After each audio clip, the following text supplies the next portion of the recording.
Luke. July, July, July, the games. July, the games. Losing faith in this intro. You didn't Take the reins. I told you whenever we do songs at the beginning, please email me the lyrics beforehand. Okay, well, the Is lyrics it just are July, the games, the games, July. Okay, from the top. 1, 2, 3, 4. July, July, the games, July. Early this month, in Synapse, you'll enter the mind of your enemy, literally. As you fight forces within this mindscape, you'll not only be armed with an assortment of deadly weapons, but with telekinetic abilities. It's mind-blowing stuff, literally. So it's a PSVR 2 game, right? PSVR 2. So, on the one hand, good that they're making more PSVR 2 games for the people who own PSVR 2s. On the other hand, there obviously aren't loads and loads of people who own PSVR 2s, so this will not be of interest to too many people. And I suspect this game, although it looks really cool, is probably not going to be the one that makes people rush out and buy a PSVR 2 if they haven't already. I don't know, the baddie is voiced by David Hayter from the Metal Gear Solid series. That is good. And he's having the best time. Also, listen to this laugh. Let's see what you're made of.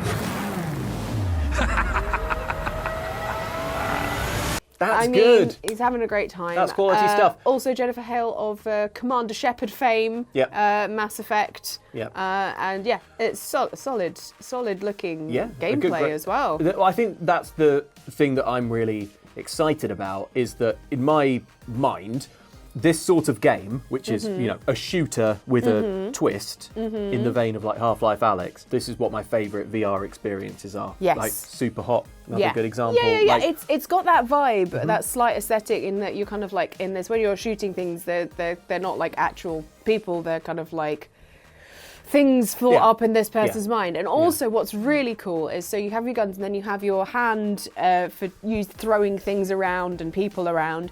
And in order to help you with that, the PSVR 2 uses eye tracking. So you cool. kind of look at what you want to grab, and then you go vroom, and then it's like, oh, you want that one? You okay, want that thing. Cool. That is clever. Yeah. That's cool. So, I like that a lot. Just looking at the trailers, not having played this, I get a real strong sense that it's going to feel brilliant. Yes. Fingers crossed. Because it just looks like exactly the right kind of the thing I love in VR. So, yeah, lucky PSVR 2 owners. Yes. In Guilt, you play as Sally, a young girl in search of her missing cousin, Emily, who finds herself in a mysterious and scary world filled with monsters and mannequins. Originally a Google Stadia exclusive, this creepy adventure finally gets released on all platforms. R.I.P. Stadia. We hardly knew ye. This game looks cool. It must have been somewhat frustrating to release a game that was a Stadia exclusive. Yeah. And have, hardly anyone play it as a result. So I think it's great that, that we can return to... Feels a bit like... whale fall when a whale dies. Oh, and like all the sea creatures yes, can... now we can have our fill. All the sea creatures can come and live off of, pull it apart delicious. for bits and bobs. Well, that's the spooky vibe that this game has. When it first came out, the reviews were like, this is aimed at kids, but it's sort of like that kind of middle ground of like, it's accessible, but like it is kind of spooky. It's got like kind of a pinch of Alan Wake, because you have to use your torchlight to keep things away from you and all that sort of stuff. Cool. It's made by the same folks who made Rime, which I believe you really liked. Yes, and heartbreaking. They also I did like Rime though. Oh God. The Sexy Brutale as well. They did a little bit of work on that one.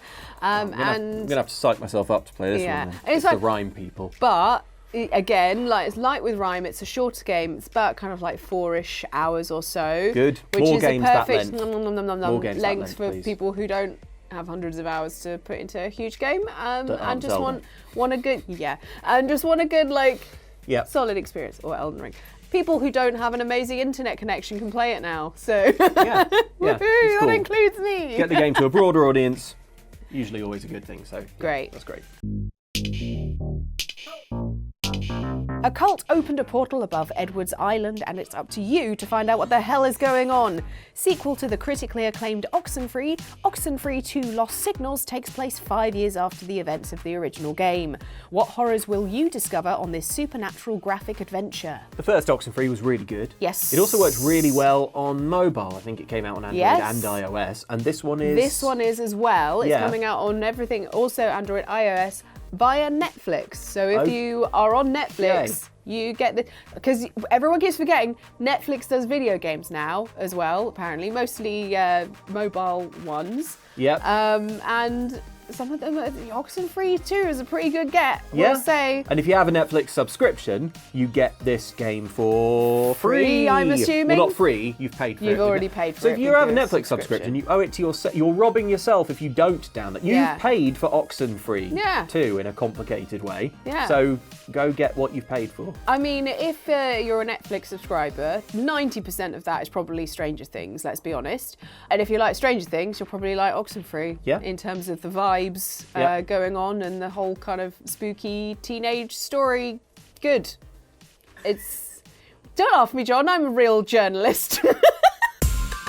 Don your fanciest metal combat suit and let's go kill some dinosaurs! EXO Primal brings an array of fancy exosuits with which you can dispatch dinos and even take control of dinos in a race against other players. So this is 5-player co-op. Yep. You absolutely mow down a bunch of dinosaurs. Yeah. I mean, so many dinosaurs. In a race, usually against another team, and then you get to the middle, and then you kind of fight it out. So it's a 5v5 multiplayer game. But what I think is interesting about it is that for almost the whole time you're doing a run, it's PvE, player versus environment, rather than PvP. Yes. So it's your team of 5 killing waves and waves and waves and waves of dinosaurs.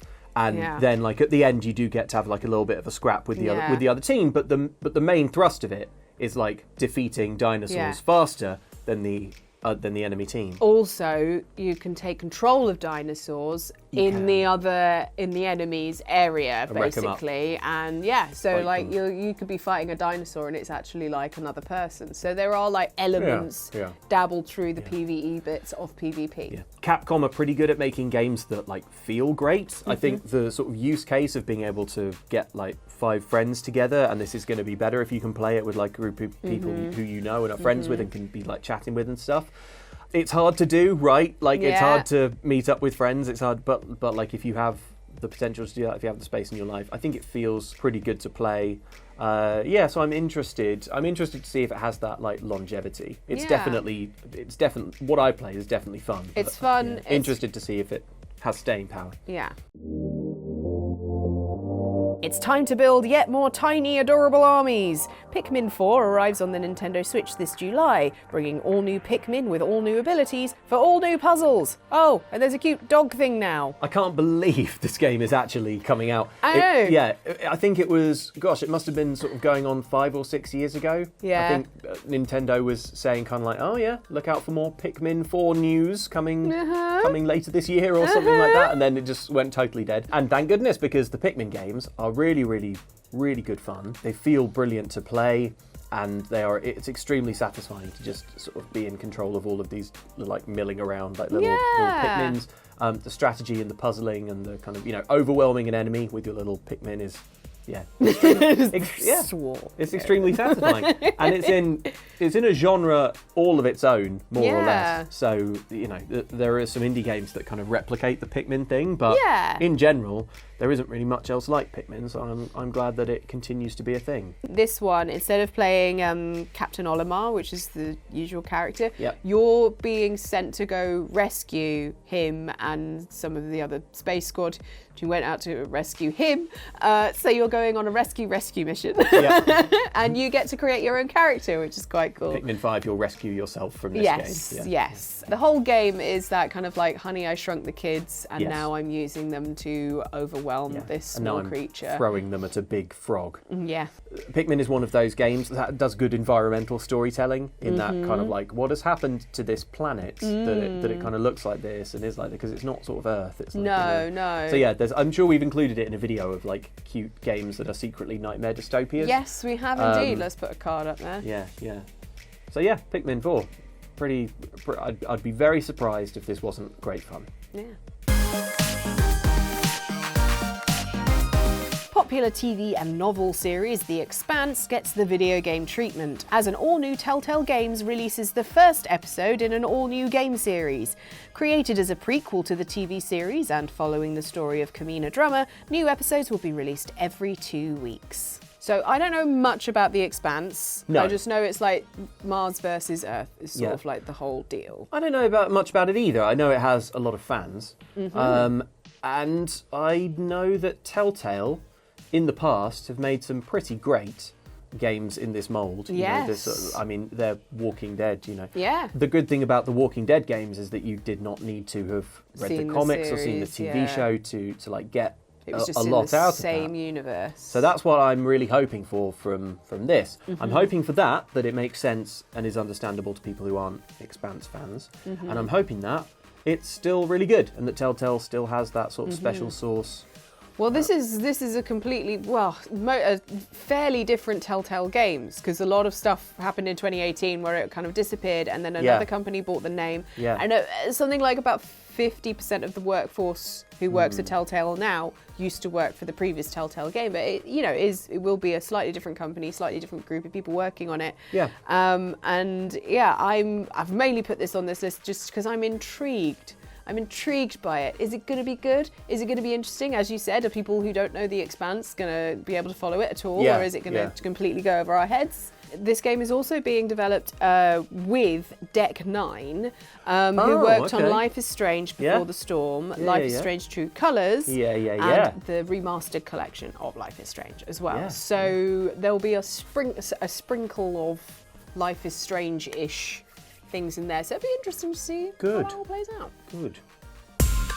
Mickey meets Metroidvania in this brand new platforming adventure on the Nintendo Switch. With up to 4-player co-op, Disney Illusion Island sees Mickey, Minnie, Donald and Goofy explore the mysterious island of Monoth. This looks very silly and very fun, and as folks who have watched this channel a lot know, we're big Disney fans, so yes. I'm a big Disney fan. I'm not a big fan of the Disney games, as in like I will not play every Disney thing that comes out just because it's Disney. Because it's Disney. But like this one actually, like it's 4-player, right? Which 1 is to 4 players, so you can do it on your own, or you can get a bunch of people in, which is fun. It's great, and it's like a Metroidvania sort of thing. It's non-combat as well, which is that's interesting. cool. So it's That is all about interesting. kind of just avoiding everything. So there's a real focus on the platforming. It's in the visual style, and tonally it's matching up with the I think it's called Mickey and Friends cartoon, which they are brilliant. Yeah,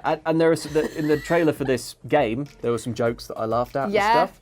So yeah, It's got that real silly humour that modern Disney has currently with Mickey Mouse cartoons, and that I'm just really vibing with right now. Yeah. I would like it if it was, really funny. And, it's a Metroidvania where you are Mickey Mouse. But, potentially a perfect introduction to the Metroidvania format. Yeah. Hey, kids.